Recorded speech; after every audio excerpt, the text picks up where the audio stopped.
Hi buddies, ரொம்ப நாளாக நகத்தை நோட்டீஸ் பண்ணாதால அது பாட்டுக்கு வளர்ந்துருச்சு. இன்னைக்கு ஃபர்ஸ்ட் வேலையாக அதை வெட்டிட்டு இன்னைக்கு நான் படித்த கேம்பஸில் ஒரு சின்ன அலுவல் இருந்ததால் வளமையை போல் பஸ்ஸுக்கு கிளம்பிட்டேன். இவங்க கூட தான் இன்னைக்கு போனேன். இன்னைக்கு இந்தியாவில் எலெக்ஷனாக இருந்தாலும் இலங்கையில் இருந்து அவங்களுக்கு ஆதரவை காட்டும் வகையாக நிறைய போஸ்டர்ஸ் எல்லாமே வச்சுருந்தாங்க. எங்களோட கேம்பஸ்ல இருந்து வாக் கொண்டு கண்டக்ட் பண்ணுறாங்க. அதுக்கு பேமெண்ட் பண்ணுறதுக்கு தான் நான் இன்னைக்கு கேம்பஸுக்கு வந்திருந்தேன். நீ சிரிச்சா ரொம்ப அழகா இருப்ப பாரு. இதை முடிச்சுட்டு மதியம் சாப்பிடுவோன்ட்டு லஞ்ச் வாங்குறதுக்கு ஒருத்தன் கூட போனா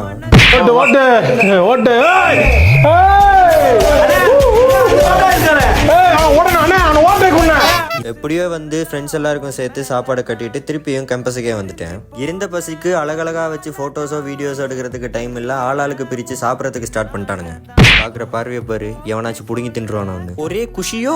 சாப்பிட்டு முடிச்சதுக்கு அப்புறமா கொஞ்ச நேரம் இருந்து ஊர் கதை உலக கதையெல்லாம் பேசிட்டு அவங்க லைஃபோட அப்டேட்ஸ் எல்லாத்தையுமே விசாரிச்சு ஃபன் பண்ணிட்டு கிளம்பி போலான்னு பார்த்தா வானம் முகில் மூட்டத்தோட ரொம்ப அழகா இருந்தது. சரின்னு அதை இருந்து ரசிச்சுட்டு அதோட இருந்து கொஞ்சம் போட்டோஸ் எல்லாம் எடுத்துட்டு போற வழியில ஏதாச்சும் ட்ரிங்க் வாங்கலான்னு காகில்ஸ் பக்கம் போனோம். நடக்க முடியலடா. ஐயோ, பொருள் வாங்குறானோ இல்லையோ அதை ஸ்னாப் எடுக்கிறது தான் இவனோட முதல் வேலை. இந்த மாதிரி பார்க்குறது எல்லாத்தையுமே ஸ்னாப் எடுத்து அனுப்புகிற உங்களோட ஃப்ரெண்டை இதில் டேக் பண்ணி விடுங்க பார்ப்போம். அப்புறம் என்ன, நான் எனக்கு ஒரு ஜூஸும் ஸ்நாக்ஸும் எடுத்துகிட்டு அதோடைய வீட்டை கிளம்பிட்டோம்.